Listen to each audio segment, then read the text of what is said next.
আসসালামু আলাইকুম। ইরানে সীমিত আকারে স্থল অভিযানের চিন্তা করেছিল মার্কিন প্রেসিডেন্ট ডোনাল্ড ট্রাম্প। কিন্তু লেবাননের ভেতরে স্থল অভিযান চালিয়ে মহা বিপর্যয়ের মুখে পড়েছে ইসরায়েল। লেবাননে ভূপাতিত করা হয়েছে একটি ইসরায়েলি হেলিকপ্টার, দাবি করছে হিজবুল্লাহ। লেবাননে গতকাল অন্তত ২০টি বড় বড় অপারেশন সম্পন্ন করেছে হিজবুল্লাহ। লেবাননের ভেতরে অগ্রসরমান ইসরায়েলি সেনাবাহিনীকে কঠিন মার দিয়েছে লেবানিজ গেরিলারা। গতকাল মার খেয়েছে লেবাননে প্রবেশ করা ইসরায়েলি মন্ত্রী স্মটরিচের ছেলেও। তার প্রতিশোধ নিতে বিশেষ কমান্ডো নামিয়েছিল হিজবুল্লাহর বিরুদ্ধে ইসরায়েল। সেই কমান্ডোদেরকে প্যাকেট করে অবরুদ্ধ করে রেখেছে লেবাননের গেরিলারা, এবং তাদেরকে উদ্ধার করতে আসা হেলিকপ্টারকে ম্যানপেড দিয়ে আঘাত করে বিধ্বস্ত করার দাবি করছে হিজবুল্লাহ। এবং এই ঘটনার পর এই ঘটনার পর এই ঘটনার পর ইরানে স্থল অভিযানের স্বপ্ন ধূলিসাৎ হয়ে গিয়েছে। প্রিয় দর্শক, লেবাননের বেকা ভ্যালি যেখানে তীব্র লড়াই চলছে, সেখান থেকে আমরা আপনাদেরকে লাইভ ভিডিও দেখাবো। কে কোথা থেকে আমাদের লাইভে যুক্ত হয়েছেন কমেন্টে জানাতে পারেন। আপনারা দেখছেন তুরস্ক থেকে প্রচারিত ইরান আমেরিকা যুদ্ধের সবশেষ এই মুহূর্তের আপডেট নিয়ে আজকের লাইভ। গতকাল রাতে ইসরায়েলের ভেতরে ক্লাস্টার মিসাইল মেরেছে ইরান। পাল্টা ইরানের তেহরান এয়ারপোর্টকে জ্বালিয়ে দিচ্ছে ইসরায়েল। আমরা উভয় পক্ষের বস্তুনিষ্ঠ সংবাদ জানাবো আজকের লাইভে। প্রথমেই জানাচ্ছি, এই মুহূর্তে লেবাননের বেকা উপত্যকায় ইসরায়েলি সেনাদের সাথে যে মুখোমুখি সংঘর্ষ হচ্ছে সেখান থেকে পাঠানো ভিডিও।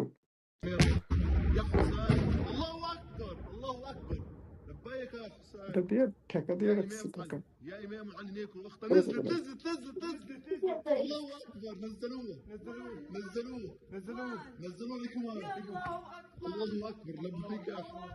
يا حسين يا حسين من هون ضربوه يا الله يا الله نزلوه نزلوه للحربية يا أمي حيدمرونا اليوم.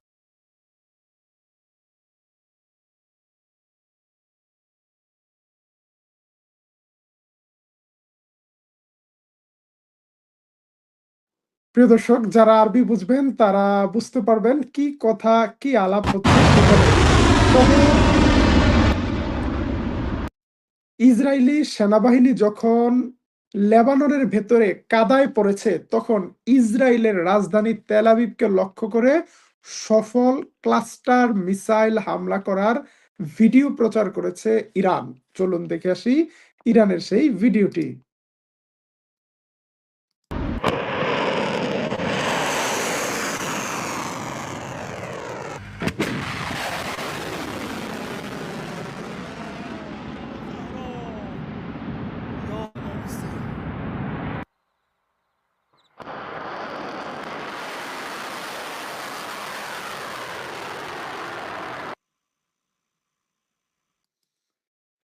গতকাল মার্কিন সেনাবাহিনীর সবচেয়ে বড় যে যুদ্ধজাহাজ ইউএসএস আব্রাহাম লিঙ্কন, সেটিকে টার্গেট করে মিসাইল হামলার ভিডিও প্রকাশ করেছিল ইরান। আমরা জানি না সেই মিসাইল হিট করেছে কিনা, কিন্তু এখন আরেকটি এয়ারক্রাফট ক্যারিয়ার মধ্যপ্রাচ্যে পাঠানোর ঘোষণা দিয়েছে মার্কিন যুক্তরাষ্ট্র। যুদ্ধ কোন দিকে যাচ্ছে তার গতি প্রকৃতি নিয়েও কথা বলবো এই লাইভে। প্রিয় দর্শক, গতকাল গতকাল সারাদিন হিজবুল্লাহর পক্ষ থেকে ইসরায়েলের স্থল অভিযানে বড় ধরনের আক্রমণ করা হয়েছে। ইসরায়েলি স্থল সেনাদেরকে বলা যায় কাদায় আটকে ফেলেছে লেবাননের গেরিলারা। ইরান আমেরিকার স্থল অভিযান ইরানের ভেতরে প্রবেশ করার আগেই একটা কঠিন মেসেজ দিচ্ছে আমেরিকা ইসরায়েল অক্ষকে। গতকাল থেকে আজকে সকাল পর্যন্ত যে অপারেশন চলছে, অন্তত 20টি প্রাণঘাতী অপারেশন হয়েছে। তার মধ্যে গতকাল রাত 12:30টায় দক্ষিণ লেবাননে মার্কাবা এলাকায় ইসরায়েলি সেনাবাহিনীর নতুন অবস্থানে রকেট হামলা হয়েছে। খিয়াম শহরের দক্ষিণে অগ্রসরমান ইসরায়েলি সামরিক যানবাহনে হামলা হয়েছে, তাদের পিছু হটতে বাধ্য করা হয়েছে। রাত 2:45টায় আল মালিকিয়ে সামরিক অবস্থানে রকেট হামলা হয়েছে। রাত 2:10-এ ওয়াদি আল আসাফির, তেল্লাত আল হামাসিস, কাফরকিলা, মার্কাবা অবস্থান বিভিন্ন এলাকায় ইসরায়েলি অবস্থানের উপর রকেট ও আর্টিলারি হামলা হয়েছে। রাত 2:10-এ সীমান্তবর্তী আল মোতাল্লা, আল মানারা, আল মার্জ, হাদবাদ, আল আজাল ও ইফতাহ ব্যারাক লক্ষ্য করে রকেট ও আর্টিলারি হামলা হয়েছে। শুধুমাত্র হিজবুল্লাহর হামলা এখন লেবাননের ভেতরে প্রবেশ করা ইসরায়েলি সেনাদের উপরে সীমাবদ্ধ নয়। হিজবুল্লাহ হামলা করছে হাইফায়, হিজবুল্লাহ হামলা করছে গোলানে। পুরো ইসরায়েলের কনসেন্ট্রেশনটাকে ডিস্ট্রাক্টেড করে দিচ্ছে। দখলকৃত হাইফায় নৌঘাঁটিতে রকেট হামলা হয়েছিল এর আগের দিন, এবং গতকাল রাত 9:45টার সময় গোলান অঞ্চলের ইউয়াফ বেরাকে রকেট হামলা করেছে হিজবুল্লাহ। আজকে সকাল 10টায় স্থানীয় সময় দক্ষিণ লেবাননের ব্লাথ নতুন অবস্থানে আত্মঘাতী ড্রোন হামলা হয়েছে। এছাড়া সকালের দিকে জাইরাত বেরাকে রকেট হামলা, শাসা বসতিতে রকেট হামলা, আমরা এগুলো পড়তে গেলে অনেকগুলো নিউজ একসাথে হয়ে গেছে। মূল কথা, ইসরায়েলি সেনাবাহিনীকে চরমভাবে কনফ্রন্ট করছে হিজবুল্লাহ, ডু অর ডাই। কারণ তারা যুদ্ধ করলেও মারা যাচ্ছে, যুদ্ধ ছাড়াও মারা যাচ্ছে। বলা যায় বলা যায় ইরান তার সেনাবাহিনীর ফরওয়ার্ড ফোর্সকে পাঠিয়ে দিয়েছে ইসরায়েল লেবানন সীমান্তে। সেখানে হিজবুল্লাহর সাথে শুধু কি হিজবুল্লাহ লড়ছে, নাকি ইরানের সেনাবাহিনীও ছদ্মবেশে হিজবুল্লাহ সেজে লড়াই করছে, নাকি ইরানের মিলিটারি অ্যাডভাইজাররাও সেখানে বসে আছে? কিভাবে বুঝবেন রাতের অন্ধকারে কার পাশা গেছে কার টেবিলে? প্রিয় দর্শক, হিজবুল্লাহ কেন ইসরায়েলি সেনাদেরকে এই ধরনের ফাঁদে ফেলতে পেরেছে, তার একটা কারণ হলো গত 30 বছর ধরে দক্ষিণ লেবাননে লিটানি নদীর পারে এই জায়গাটিকে, এই ময়দানটিকে প্রস্তুত করেছে হিজবুল্লাহ। এখানে বিভিন্ন পাহাড়ের খাদে খাদে রয়েছে অসংখ্য টানেল, টানেলে টানেলে রয়েছে কানেকশন, এবং লেবাননের ভেতরে ইসরায়েলি সেনারা আসলে যেন সাপের গর্তে পা দিয়েছে। গতকাল এই ধরনের আহত সেনাদেরকে উদ্ধার করার জন্য একটি হেলিকপ্টার নিয়ে প্রবেশ করেছিল ইসরায়েল। তবে সেই জায়গাটি গাজা নয়। এই জায়গায় অনেক আগে থেকে ম্যানপেড নিয়ে অপেক্ষা করছিল হিজবুল্লাহর গেরিলারা, এবং তাদের ছোড়া ম্যানপেডে একটি ইসরায়েলি হেলিকপ্টার বিধ্বস্তের দাবি করছে হিজবুল্লাহ। আমরা দিনের বেলা সেই ধরনের কোনো ফুটেজ পেলে আপনাদেরকে জানাবো। প্রিয় দর্শক, একই সাথে যখন স্থলবাহিনী বিপর্যয়ের মধ্যে রয়েছে, তখন ইসরায়েলের রাজধানী তেল আবিব, হাইফা, নেগেভকে লক্ষ্য করে দফায় দফায় ক্লাস্টার বোমা মেরেছে, মিসাইল মেরেছে ইরান। অন্যদিকে পাল্টা হামলা চালাচ্ছে আমেরিকা, ইসরায়েল ইরানের রাজধানী তেহরানকে টার্গেট করে। এই মুহূর্তে ইরানের রাজধানী তেহরানের যে দৃশ্যটি আপনারা দেখছেন, ইরানের রাজধানী তেহরানের মেহরাবাদ এয়ারপোর্টে এই সময়ের সবচেয়ে বড় হামলা চালাচ্ছে ইসরায়েল, আমেরিকা। সেই হামলায় দাউ দাউ করে জ্বলছে তেহরানের এয়ারপোর্ট। আমরা তেহরানের এয়ারপোর্টের পরিস্থিতি দেখানোর চেষ্টা করছি আপনাদেরকে।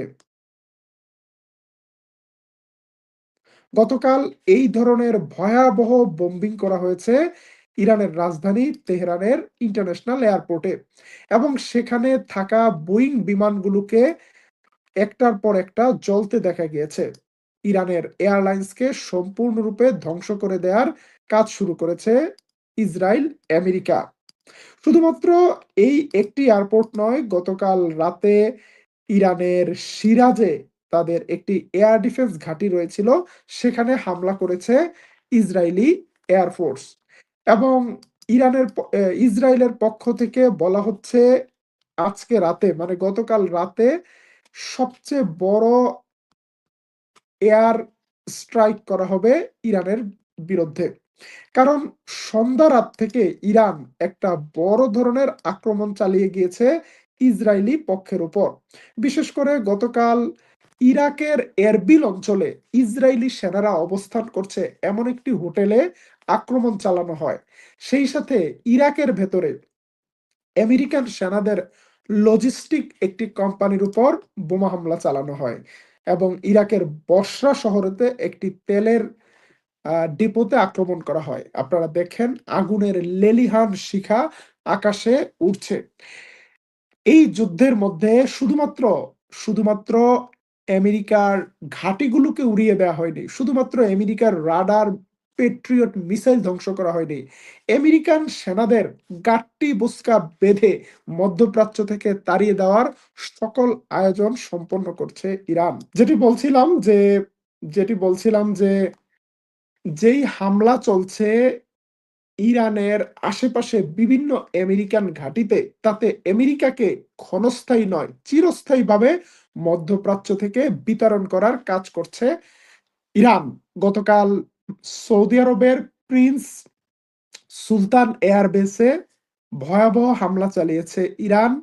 গতকাল একটি পেট্রিয়ট ক্ষেপণাস্ত্র ধ্বংস করা হয়েছে আরব আমিরাতে। আজকে এই মুহূর্তের সংবাদ, আজকে সকালে ইরান দুবাই ইন্টারন্যাশনাল এয়ারপোর্টে হামলা চালিয়েছে। আমাদের কাছে ভোর রাতের সকালের আলো ফোটার সাথে সাথেই দুবাই এয়ারপোর্ট থেকে হামলার ছবি এসেছে। আমরা সেই ছবিটি আপনাদেরকে দেখানোর চেষ্টা করছি। দুবাই বা মধ্যপ্রাচ্য থেকে যারা দেখছেন কমেন্টে জানাতে পারেন। এই ছবিটি দুবাই এয়ারপোর্টের আশেপাশের এলাকার। কিছুক্ষণ আগেই এই ফুটেজটি আমাদের কাছে এসেছে। এখন ইরানের বিরুদ্ধে ২ টি বড় উদ্যোগ নিয়ে কাজ করছে আমেরিকা। একটি ইরানের বিরুদ্ধে একটি লিমিটেড স্ট্রাইক অর্থাৎ ল্যান্ড ফোর্স নামানোর পরিকল্পনা চিন্তায় রয়েছে ট্রাম্পের। এখনো সিদ্ধান্ত হয়নি, এখনো ফাইনাল হয়নি। কিন্তু সেই স্থল অভিযানটি কেমন হবে?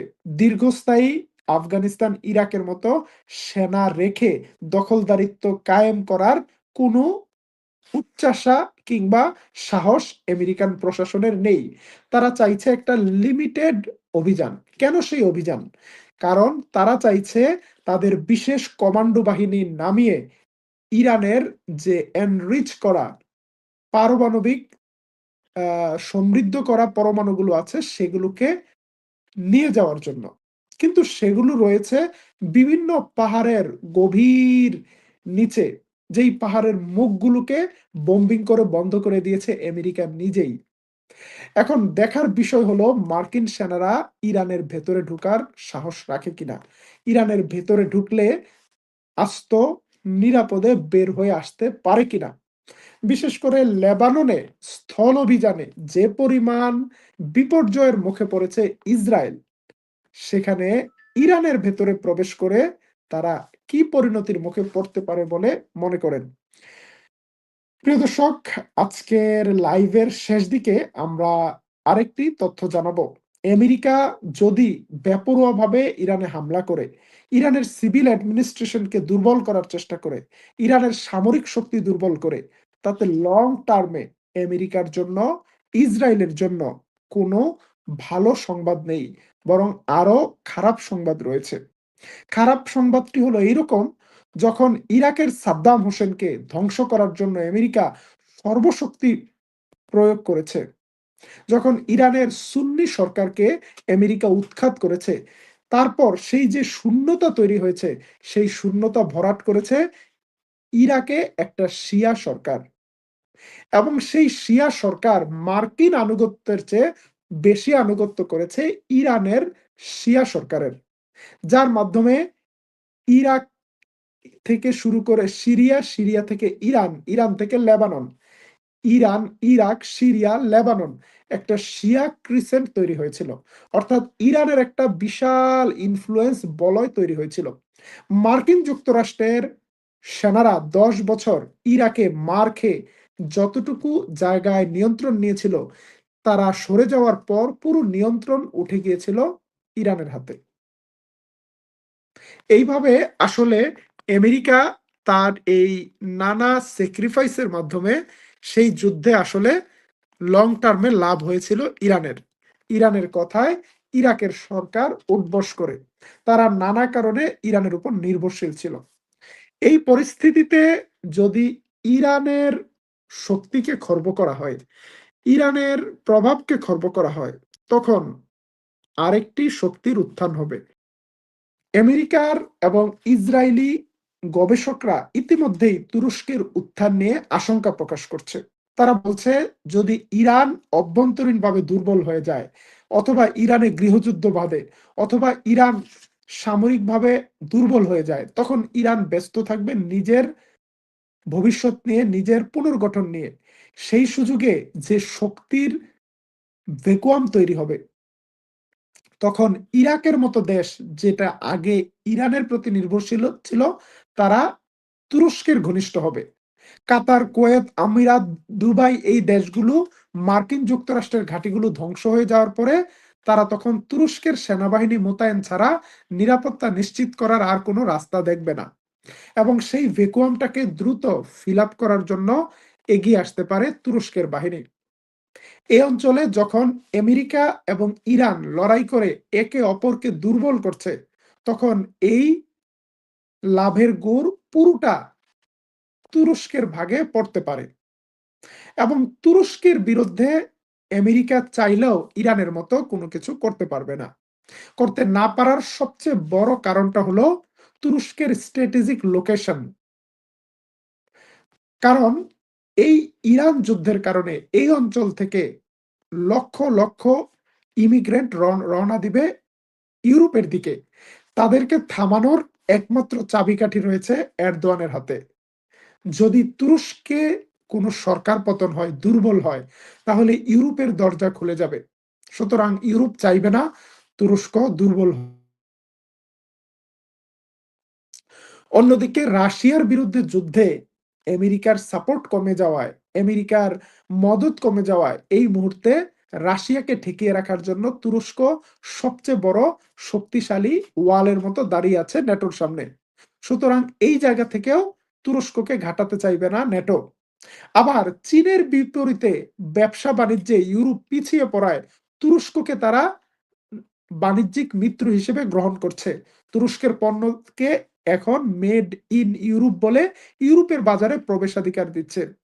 এই স্ট্র্যাটেজিক বেনিফিট গুলোর জন্য ইসরায়েলের টেনশন যে ইসরায়েলের যতই অপছন্দ হোক, আমেরিকার মতো করে ইউরোপ এসে তুরস্কের বিরুদ্ধে লড়াই করবে না, কোনো আগ্রহ ইউরোপের নেই।